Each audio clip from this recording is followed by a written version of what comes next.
Hello दोस्तों, मैं धनंजय प्रताप सिंह। आज मिशन रेलवे ग्रुप डी का समान जानकारी का पार्ट 2 लेके आ चुका हूं। जैसा कि सुबह आप लोगों को करंट अफेयर का वीडियो मिल गया होगा पार्ट 2, और अब आपको शाम को 6 बजे समान जानकारी का पार्ट 2 मिल चुका है। अब आप लोग इसे देखिए बिल्कुल बढ़िया तरीके से, क्योंकि इसमें मैं 600 से अधिक क्वेश्चन को कवर कर रहा हूँ। और मैं सोचा हूँ कि आपको 10 से 12 दिन में ये सब क्वेश्चन जो इंपॉर्टेंट जो मैंने बनाए हैं, लिखे हैं, मेरी टीम ने जो लिखे हैं, आपको दे दें। तो 10 से 12 दिन में मैं कोशिश करूंगा पूरे ये क्वेश्चन आपको प्रोवाइड कर दिए जाएंगे वीडियो के माध्यम से। और जो वीडियो बताते हैं उसके साथ जो मैं और टॉपिक पॉइंट बताता हूँ उनको भी आप लिखते रहिए, क्योंकि वो भी एग्जाम में आएंगे। मैं ऐसे फालतू नहीं बताता हूँ, वो काम के ही हैं आपके पॉइंट, तो आप वो लिखिए। और एक पीडीएफ होती है वो डाउनलोड कर सकते हैं, जिसका टेलीग्राम लिंक मिल जाएगा, उस पर जाइए और मुझसे जुड़ जाइए। वीडियो के 2 घंटे बाद उसका लिंक मिल जाएगा। और अगर आपने पार्ट 1 नहीं देखा है तो जब वीडियो खत्म होगा तो यहाँ पे आपको वीडियो दिख जाएगा, तो उस पर क्लिक करके आप पार्ट 1 भी देख लेना बाद में। पहले ये वीडियो देखिए, और पूरी सीरीज अगर आप देखेंगे तो आपका रेलवे ग्रुप डी में सिलेक्शन पक्का हो जाएगा। और भी मैं सीरीज लाऊंगा, सिर्फ यही नहीं है। रेलवे ग्रुप डी की अलग, करंट अफेयर की अलग, अब एक स्पेशल टॉपिक की अलग सीरीज आने वाली है। तो ऐसे ही आप बस क्या करिए, इस चैनल को सब्सक्राइब कर लीजिए अगर अभी तक सब्सक्राइब नहीं किया है। और दोस्तों एक बात मैं और बताना चाहूँगा, अगर आपने अभी तक अनअकैडमी में जो फॉलो नहीं किया तो फॉलो कर लीजिए। और एक मैंने कल रात में एक लेसन बनाया है, उसको भी आप देख लीजिए। साइंस से जुड़ा हुआ एक लेसन मैंने ऐड किया है साइंस वाले में, रेलवे ग्रुप डी का, जो वहाँ पे मैं सीरीज चला रहा हूँ। वहाँ पे भी देखिए, सिलेक्शन तभी होगा। ये नहीं सिर्फ मैं यूट्यूब में जो वीडियो बना रहा हूँ सिर्फ उन्हीं को देखें, नहीं, जो मैं अकेडमी में भी बनाता हूँ उनको भी देखिए, तभी होगा कुछ। देखिए, अब क्या इसके लिए आपको क्या करना है, नीचे लिंक दिया है, जब आप उस पर क्लिक करेंगे तो साइंस की जो मैंने सीरीज ओपन की है, चालू की है, तो वो वीडियो आपको दिख जाएगा। अगर आपने शुरू के वीडियो नहीं देखे तो उसके आगे एक प्रीवियस का ऑप्शन आ रहा होगा, तो प्रीवियस का देख लेना। वैसे मैंने उसी वीडियो का लिंक दिया है जो मैंने कल बनाया है, तो वो भी देख लीजिए। बहुत इंपॉर्टेंट क्वेश्चन है, कुछ मैंने उसमें क्वेश्चन दिए हैं, उन्हें देखना बहुत ज़रूरी है। देख लीजिए वहाँ पे भी जाके तो। और ये लिंक ऐप है जो, ये भी आप डाउनलोड कर सकते हैं, जो अनअकैडमी ऐप है। चलो फिर देखते हैं। देखिए, केंद्र व राज्य, जो केंद्र व राज्य के मध्य वित्त का बंटवारा कौन करता है? कौन करता है वित्त का बंटवारा? तो वित्त आयोग करता है। कौन करता है? वित्त आयोग। अब इससे एक जुड़ा क्वेश्चन ये बनता है जो आपको लिखना है, ये किस आर्टिकल के अंतर्गत आता है? जो वित्त आयोग है किस आर्टिकल के अंतर्गत आता है? तो ये 280 के अंतर्गत। देखिए, क्वेश्चन छोक कम होंगे, लेकिन इसमें मैं टॉपिक बहुत आपको कवर करवा दूंगा जो इससे रिलेटेड क्वेश्चन होंगे। तो किसके अंतर्गत आता है? ये 280 के आर्टिकल नंबर। और इसकी स्थापना कब हुई थी? तो इसकी स्थापना हुई थी 1951 में। कब हुई थी? 1951 में। अब आया कि मानवाधिकार दिवस कब मनाया जाता है, यानी कि ह्यूमन राइट डे कब मनाया जाता है? तो ये मनाया जाता है 10 दिसंबर को। कब मनाया जाता है? 10 दिसंबर को। और ये कब से स्टार्ट किया गया? जो ह्यूमन राइट डे है यानी कि मानवाधिकार दिवस है, ये कब से स्टार्ट किया गया? तो ये किया गया 1948 से। कब से? 1948 से किया गया। अब ये पूछा जा रहा है कि जो चीन की संसद है वो किस नाम से जानी जाती है? तो किस नाम से जानी जाती है? नेशनल पीपल कांग्रेस, मतलब नाम है। जैसे हम लोग संसद भवन यहाँ पे कहते हैं, तो ऐसे वहाँ पे नेशनल पीपल कांग्रेस कहते हैं। और देखिए वहाँ पे कितने मेंबर होते हैं, इस नेशनल पीपल कांग्रेस में कितने मेंबर हैं? तो यहाँ पे 2987 मेंबर हैं। इसमें 2987 मेंबर। अब यहाँ पे आया कि स्वतंत्र भारत की प्रथम औद्योगिक नीति जो थी वो कब घोषित की गई, कब इसकी घोषणा की गई थी? तो ये कब की गई थी? 1948 को। कब की गई थी? 1948। अब ये भी आ सकता है मंथ कौन सा था, तो वो अप्रैल था, 6 अप्रैल, यानी कि 6 अप्रैल को वो की गई थी। और उस वक्त औद्योगिक मंत्री कौन थे? ये भी आ सकता है। तो कौन थे? डॉक्टर श्यामा प्रसाद मुखर्जी थे। कौन थे? डॉक्टर श्यामा प्रसाद मुखर्जी। अब देखिए, इससे कितने क्वेश्चन बन गए कि इसकी औद्योगिक नीति कब प्रारंभ की गई थी? तो 1948। और ये इसके औद्योगिक मंत्री कौन थे? तो श्यामा प्रसाद मुखर्जी थे। और मंथ कौन सा था? तो मंथ था 6 अप्रैल, यानी अप्रैल था, 6 अप्रैल था उस वक्त। तो आपके 2-4 क्वेश्चन एक्स्ट्रा हो गए। ऐसे ही आपको तैयार करना है। अब यहाँ पे आया, जो हिंदुस्तान पार्टी थी, हिंदुस्तान रिपब्लिकन पार्टी एसोसिएशन, ये किसने स्थापना इसकी की थी? इसकी स्थापना किसने की थी? इसकी स्थापना कहाँ हुई थी? तो इसकी स्थापना कहाँ पे हुई थी? कानपुर में हुई थी। कहाँ पे? कानपुर में। अब ये कानपुर में तो हुई थी, लेकिन बात ये आती है कि इसमें कौन कौन लोग थे कानपुर में। पहले तो ये आती है कानपुर में हुई कब हुई, तो ये कब हुई? 24 अक्टूबर 1924 को। कब हुई थी? 1924 को हुई थी। ये कब हुई थी? 1924 को। अक्टूबर छोड़िए, 1924 कर दीजिए आप।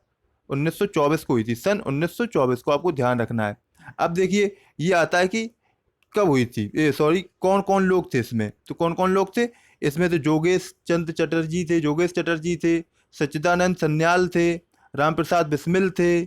ये ऐसे लोग, ये लोग सब थे। तो इन्हीं लोगों के अंडर में ये सब किया गया था। और अक्टूबर का माह था, अक्टूबर था। अब डेट एकदम कंफर्म अभी मुझे याद नहीं आ रही है, 1924 था, लेकिन अक्टूबर आप ध्यान रखेंगे, सन वैसे पूछते ज़्यादातर, तो 1924 आप कर देंगे तो आपका सही हो जाएगा। वहाँ पे इतने ही पूछेंगे, डेट वैसे नहीं आती है।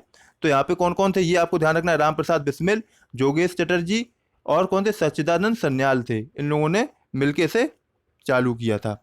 अब यहाँ पे जो आता है कि कैग की नियुक्ति कैग की नियुक्ति किसके द्वारा की जाती है। जो कैग होता है, कंट्रोलर ऑडिटर जनरल, कौन होता है, कंट्रोलर ऑडिटर जनरल, इसकी नियुक्ति किसके द्वारा की जाती है। ये शायद क्वेश्चन आप लोग ज़्यादातर लोग जानते ही होंगे। तो किसके द्वारा की जाती है, ये की जाती है राष्ट्रपति के द्वारा। किसके द्वारा, राष्ट्रपति के द्वारा। अब यहाँ पे बात ये आती है कि राष्ट्रपति के द्वारा तो की जाती है, लेकिन ये किस आर्टिकल के अंतर्गत आता है, जो कैग है किस आर्टिकल के अंतर्गत आता है। तो ये आता है 148 आर्टिकल नंबर, अनुच्छेद संख्या 148। अब यहाँ पे आया कैग नियंत्रक महालेखा परीक्षक भी कहते हैं इसे हिंदी में। और इस वक्त कौन है कैग के जो मतलब कैग है वो कौन है इस वक्त, तो राजीव महर्षि है। कौन है, राजीव महर्षि, ये आपको ध्यान रखना है। अब आया कि भारत के प्रधानमंत्री की न्यूनतम आयु कितनी होती है, तो 25 वर्ष है। कितनी, 25 वर्ष होती है, न्यूनतम आयु 25 वर्ष होती है। अब यहाँ पे आया किस वनस्पति खाद्य में प्रोटीन अधिकतम होती है, मतलब होता है, तो सोयाबीन है। क्या है, सोयाबीन। अब यहाँ पे आया प्रयोगशाला में सर्वप्रथम डीएनए का संश्लेषण किसने किया, संश्लेषण है यहाँ पे, तो गोविंद खुराना होगा। यहाँ पे संश्लेषण है तो खुराना होगा। और अगर यहाँ पे ये होता है खोज किसने की, तो वाटसन एंड क्रिक ने। डबल हेलिक्स जो संरचना थी उसकी खोज किसने की, डबल हेलिक्स वाली, तो वाटसन एंड क्रिक होगा। और संश्लेषण आ जाता है तो आपका यहाँ पे हरगोविंद खुराना होगा। ये आपको ध्यान रखना है ना, तो आप गलत कर बैठेंगे वहाँ पे। अब आया किसी शुष्क सेल में विद्युत का उत्पादन, तो क्या है वो, रासायनिक ऊर्जा से होता है। किससे होता है, रासायनिक ऊर्जा से। किस धातु से देखो किस धातु से बनाई गई मिश्र धातु, यहाँ पे सॉरी, किस धातु से बनाई जाती है जो जहाज रेल डिब्बों पुर्जों में लाई जाती है, मतलब वो धातु होती है।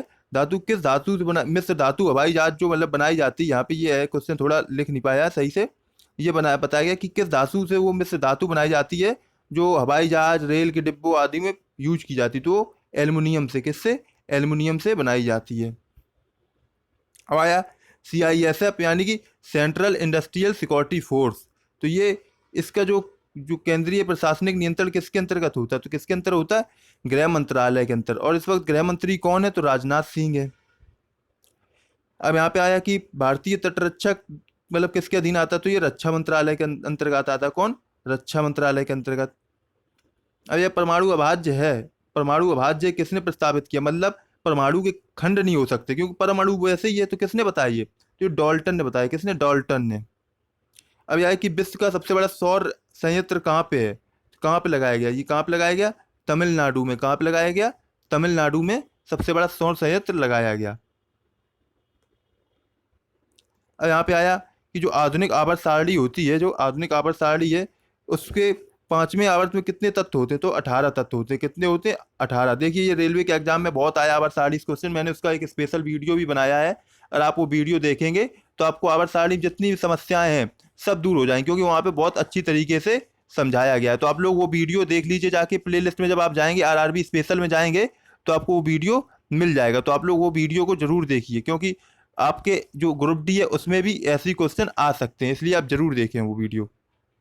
पासवान कमेटी किससे संबंधित है, तो ये यूपीएससी से। किससे, यूपीएससी, मतलब यूपीएससी समझते होंगे, यूनियन पब्लिक सर्विस कमीशन, जो IAS वगैरह का एग्जाम कराती है।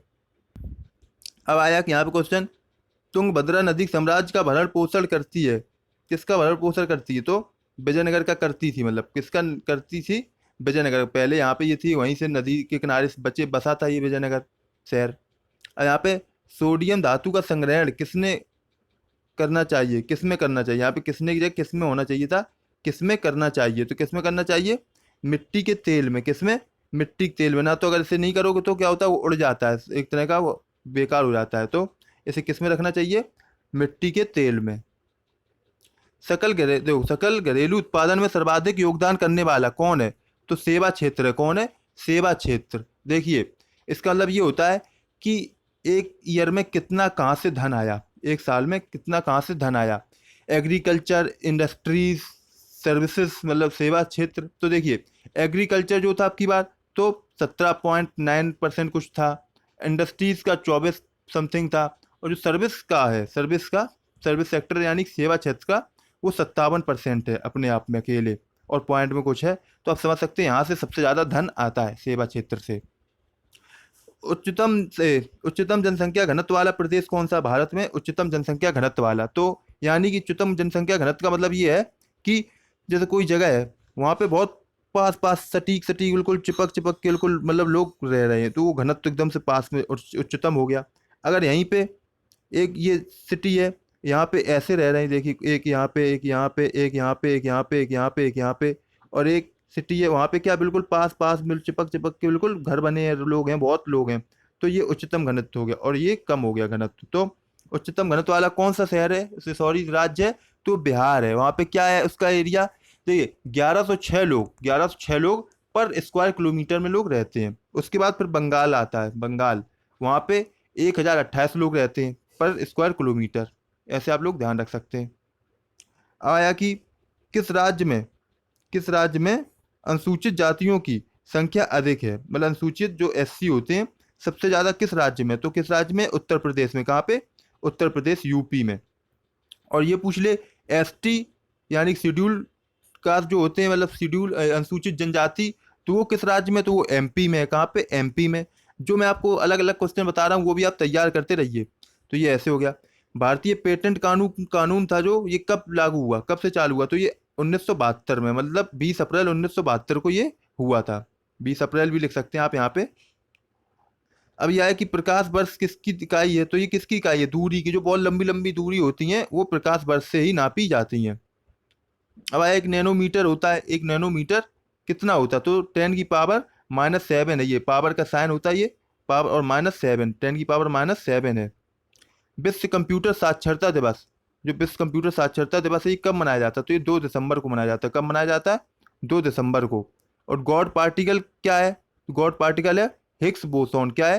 Higgs boson. अभी देखो मैं उन लोगों के नाम भी बताऊंगा जिन लोगों ने मेरे पिछले वीडियो का जवाब भी दिया था, मैं बताना भूल गया था। जिन लोगों ने पिछले वीडियो को जवाब दिया था उनके मैं नाम बताऊंगा, और एक प्रश्न फिर आज करूंगा, उनका भी मैं नाम बताऊंगा। जो सबसे पहले जवाब देते हैं उन्हीं का नाम बताया जाता है, या 1 घंटे के अंदर बहुत अच्छा जवाब दे दीजिए तो उनका भी 1-2 लोगों का नाम बताया जाता है। आप लोग ऐसे करें कोशिश, क्योंकि ये इसलिए करता हूँ आप लोगों को और पढ़ने का मन लगेगा, अच्छा लगेगा और कोशिश करेंगे आप लोग, इसलिए ये मैं सब करता हूँ। एटीएम का फुल फॉर्म क्या होता है? ऑटोमेटेड टेलर मशीन होता है। क्या होता है? Automated teller machine. ये नहीं कि ऑल टाइम मशीन, कोई कोई कहता है ऑल टाइम मनी बताते हैं कोई कोई लोग, तो ऐसे कुछ नहीं है। ऑटोमेटेड टेलर मशीन ये है। अब ब्लीचिंग पाउडर का रासायनिक नाम क्या होता है? Calcium oxychloride. क्या होता है? Calcium oxychloride. Central arid zone research institute कहाँ पे है? तो ये जोधपुर में है। कहाँ पर है? जोधपुर में। विश्व की सबसे लंबी नदी कौन सी है? तो नील नदी है। कौन सी है? नील नदी है। विश्व की सबसे लंबी नदी नील नदी है। आप लोग समझ सकते हैं। ये देखिए यहाँ पे क्या आता है, कंफ्यूज हो जाते हैं लोग कि नील नदी या अमेजोन। देखिए अमेजोन क्या क्षेत्रफल की दृष्टि से बड़ी है, मतलब वहाँ पे क्षेत्र बहुत कवर करती है, लेकिन नील नदी लंबाई से, इसकी लंबाई कितनी है? इसकी लंबाई है 6853 किलोमीटर। कितनी? 6853 किलोमीटर। ये है कहाँ पे? ये साउथ अफ्रीका में, मतलब। और साउथ अफ्रीका वैसे नहीं कह सकते हैं क्योंकि ये नॉर्थ ईस्ट में है, मतलब नॉर्थ ईस्ट जो अफ्रीका का भाग है, नॉर्थ ईस्ट का भाग उसी क्षेत्र में ये है। अब देखिए मैं उन लोगों के नाम बता देता हूँ जिन लोगों ने मेरे पिछले वीडियो का जवाब दिया था। मैंने पूछा था कि हेमा दास किस राज्य से बिलोंग करती हैं। अब देखिए एक बात और है, यहाँ पे मैं क्यों पूछता हूँ, कुछ कुछ लोग इतने अच्छे आंसर जवाब देते कि आपको और अलग से नॉलेज मिल जाती। तो आप लोग बिल्कुल देखा करिए ये भी चीज़ कि लोगों ने क्या जवाब दिया है, क्योंकि मैं बाद में वो भी दिखाता हूँ। देखिए दिनेश भंडारी थे, उन्होंने सबसे पहले आंसर दिया, सही दिया। चंद्र प्रकाश ने भी आंसर सबसे पहले दिया, फिर उसके बाद में हिमांशु हेवारे ने दिया, ये भी सही दिया। अब देखिए जो निधि प्रकाश ने दिया है वो बहुत अच्छा आंसर लगा मुझे। देखिए इन्होंने लिखा है कि 18 वर्षीय हेमा जो अपने फाइनल में उन्होंने जीता था गोल्ड मेडल, 51.46 सेकंड का समय था, लगा था 51 दशमलव मतलब 46, ये तो नैनो सेकंड कह सकते हैं या माइक्रो सेकंड, तो ये है। और 51 सेकंड मानिए यहाँ पे जो समय लगा था। लेकिन जो हेमा ने अपने वहाँ पे जो स्टेट लेवल का जो हुआ था गुवाहाटी में, राष्ट्रीय इंटर स्टेट चैंपियनशिप में, इससे पहले दौड़ लगा ली थी। यहाँ पे समय तब भी ज़्यादा लग गया था, लेकिन जो उन्होंने स्टेट लेवल रेस करी थी वहाँ पे कम समय लगा था, ये दिखाया गया था।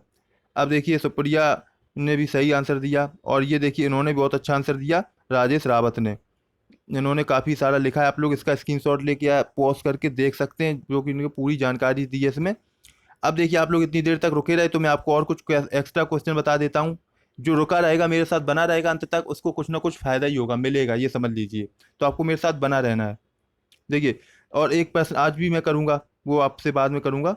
जैविक घड़ी का कार्य क्या है? जैविक घड़ी, जैविक नहीं, सॉरी, जो जैविक घड़ी कार्य करने वाली ग्रंथि क्या कहते हैं? तो ये पीनियल ग्रंथि। कहाँ पे होती है? मस्तिष्क में होती है। इसे तीसरी आंख भी कहते हैं। क्या कहते हैं? तीसरी आंख पीनियल ग्रंथि होती है। जैसे आप सोते हैं, उठते हैं, अपने आप उठ जाते हैं, तो ये सब इसी कारण होता है। टिटनेस का टीका क्या होता है? तो डीपीटी होता है। यहाँ पे जानते हो, डिप्थीरिया, परनेसियस और टिटनेस, इसका फुल फॉर्म होता है। अगर हरे चश्मे से लाल वस्तु को देखेंगे तो कैसा दिखेगा? तो वो लाल जो वस्तु देखो, लाल वस्तु देखोगे तो वो काला दिखेगी, काली दिखेगी वस्तु। मानव शरीर की सबसे छोटी हड्डी कौन सी होती? पिट्यूटरी ग्रंथि होती है। मतलब ग्रंथि यहाँ पे पूछा, हड्डी तो फिर अभी मैं क्वेश्चन करूंगा, वो पिट्यूटरी ग्रंथि होती है। शक्ति का मात्रक वाट होता है। प्लॉच किसका मात्रक है? तो श्यानता गुणांक का है। अब आज का प्रश्न मैं आप लोगों से करता हूँ कि क्या प्रश्न है आज आपका। आज आपका प्रश्न है कि मानव शरीर की सबसे छोटी हड्डी कौन सी है, ये आपको बताना है। मानव शरीर की सबसे छोटी हड्डी कौन सी है, ये आप लोग आज बताएं। और देखिए, जो मैं ये सीरीज लाया हूँ, पार्ट 2 था जो, ये देखिए सब पढ़ लीजिए। ये हर हालत में सब यही क्वेश्चन आएंगे जो मैं आपको बता रहा हूँ, ये इंपॉर्टेंट क्वेश्चन। इन्हें आप तैयार कर लीजिए, इनको हल्के में ना लीजिए। ये क्वेश्चन जो भी हैं सब आप शेयर भी करा करिए, लाइक भी करा करिए। मैं लाइक का आपकी बार टारगेट रखता हूँ 800 लाइक्स, 800+ लाइक होना चाहिए। देखते हैं कि आप लोग मेरा टारगेट ये पूरा करते हैं या नहीं करते हैं। देखिए, मैं कोशिश कर रहा हूँ, तो आप लोग भी कोशिश जरूर करिए मेरे साथ। आप लोग भी जुड़िए, मैं भी हूँ सब कुछ। जब आप लोग जुड़ेंगे, आप लोग भी मेहनत करेंगे मेरे साथ, तो मुझे भी लगेगा कि नहीं, मेहनत करनी है मुझे, और मेहनत करनी है। लोग फ़ायदा हो रहा है, लोग चाहते हैं कि मुझे और पढ़ाया जाए, तो मैं लोग आप लोगों के लिए और एक्स्ट्रा टॉपिक लेके आऊँगा, ज़्यादा से ज़्यादा कवर करने की मैं कोशिश करूँगा। तो मुझे उम्मीद है कि आप लोगों को मेरे द्वारा बनाया गया कोर्स पसंद आया होगा, अच्छा लगा होगा। और यहाँ पे अगर आपने पार्ट 1 नहीं देखा तो ये यहाँ पे दिख रहा होगा, उसे भी आप देख लीजिए। और मुझे उम्मीद है कि आप लोगों को कोर्स पसंद आया होगा। अगर पसंद आया है तो लाइक करें, सब्सक्राइब करें और वीडियो को शेयर ज़रूर करें। जय हिंद, जय भारत।